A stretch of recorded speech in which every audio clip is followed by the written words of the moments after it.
elle a vendu sa virginité auprès d'un féticheur pour devenir riche, mais ses parties intimes commencent à pourrir petit à petit, histoire mystique. Alors, cher HPH, restez là jusqu'à la fin. Mais avant toute chose, priez sans cesse et surtout de ne pas oublier que nous sommes dans un monde là où il y a plusieurs mondes. Cette histoire se passe au Ghana, plus précisément à Accra. C'est l'histoire de Messa. Ça s'est passé en novembre 2024. Voilà Messa et orpheline de père et mère vivait avec sa sœur cadette. Alors, par la grâce de Dieu, ces deux se sont quand même bâtis pour faire des études. Arrivé à un niveau donné, les deux n'avaient plus de moyens pour continuer. Alors, dans le quartier que Messa vivait avec sa sœur, elle avait aussi une de ses copines qui, sa vie était en tout cas une vie de luxe. Cette dernière-là roulait après cela dans les grandes caisses, vivait une vie de luxe qu'on ne pouvait pas comparer à aucune personne. Elle portait que les habits de marque.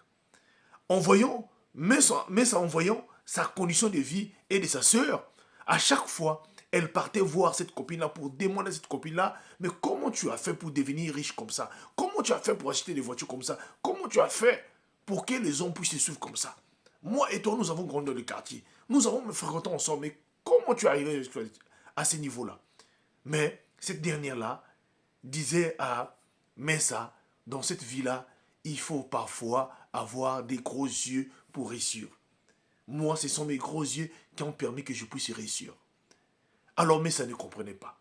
Mais Messa continue toujours à poser la question à cette dernière-là. Voilà comment cette dernière-là, un jour, qui va dire à Messa, toi aussi tu veux devenir riche. Alors si tu veux devenir riche, viens me prendre tel jour et je t'emmènerai quelqu'un qui va te faire des bains et tu pourras aussi devenir riche.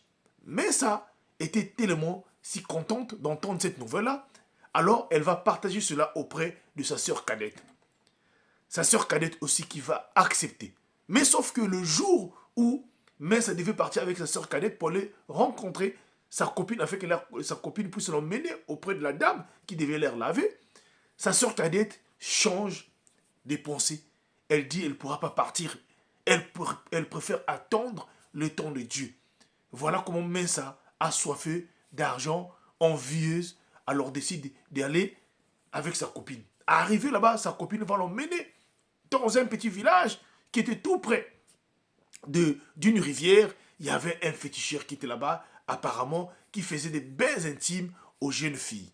Arrivé sur place, le féticheur qui va dire à Messa, ici, je vais te faire passer sur 7 rituels. Alors, parmi ces 7 rituels-là, tu verras à la fin de cela, en tout cas, tu trouveras une grâce ici et ta vie, en tout cas, va marcher. Alors, à la fin, le premier rituel passé, le deuxième, le troisième, au 7e rituel, voilà comment le féticheur qui demandera à Messa de sortir avec elle, c'est-à-dire de s'accoupler avec le féticheur. Alors cette dernière-là n'avait pas de choix, elle accepta ce jour-là, avant de quitter, de coucher avec le féticheur. Et voilà comment la team HPH, après avoir sorti de faire les 7e rituels, et quand elle est rentrée chez elle, même le même jour-là, Messa qui va faire la rencontre d'un député très riche.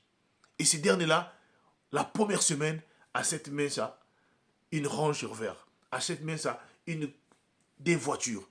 Et un mois plus tard, c'est 3 appartements qu'on donne à Messa. Sa vie change. La vie commençait, mais ça commençait à vivre une vie de luxe.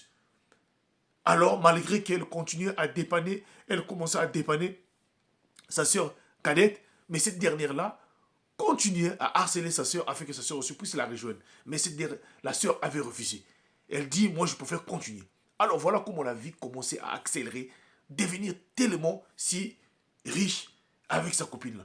Mais les années passées, 3 ans plus tard, un jour, mais ça commence à ressentir une odeur nauséabonde qui sortait, qui dégageait. Elle ne comprenait pas là où sortait l'odeur. Quand elle est passée même au milieu des gens, dans le marché, dans les boutiques, c'est tout le monde qui fouillait mais ça. Elle s'est posé la question, l'odeur partait où? Alors, un jour, elle décide donc, elle était dans la maison, elle décide donc de prendre une douche et de faire rentrer ses doigts dans ses parties intimes. Et là, elle constate que ses parties intimes à l'intérieur commençaient à pourrir. Il y avait des asticots. Elle ne comprenait pas alors qu'elle était vivante.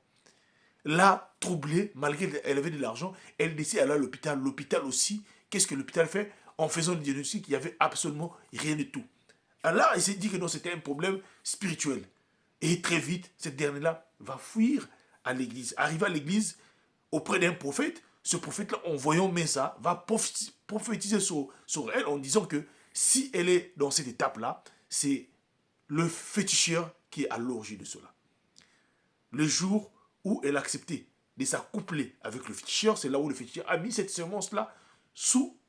Donc, pour qu'elle soit guérie, elle doit tout abandonner et revenir à l'église afin qu'on puisse prier pour elle. Mais elle se retrouve entre le marteau et l'enclume.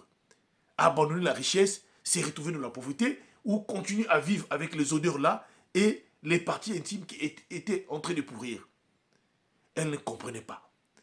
Alors, jusqu'alors, on ne sait pas si elle est encore là ou si elle est décédée ou si ses odeurs sont encore là. Parce qu'elle avait écouté le prophète, mais elle a refusé d'abord en premier pour être pour qu'on puisse prier pour elle et ainsi aussi d'abandonner ces biens-là. Mais sa sœur cadette, elle est restée intacte. Elle a continué à prier. Alors j'aimerais vous dire suite à cette histoire, c'est de faire attention. La facilité ne paye jamais. Être envieux ne paye jamais. Ne regardez pas toutes les personnes qui marchent dans des grandes caisses. Ne regardez pas toutes les personnes qui s'habillent bien. Certains d'autres ont choisi de vendre leur âme afin de devenir très riches. Écoutez cette histoire-là, s'il vous plaît. Si vous êtes sur ce chemin de vouloir vendre votre vie pour gagner de l'argent, pensez à cette histoire-là, s'il vous plaît. Il n'y a jamais eu des réussites sans sacrifice. Certains d'autres ont sacrifié pour travailler dur, mais certains d'autres sont devenus riches parce qu'ils ont vendu leur âme. Alors faites attention. Que Dieu nous soutienne. C'était HPH, l'homme à plusieurs histoires. Partage-moi cette histoire-là. Dieu te bénira. Merci.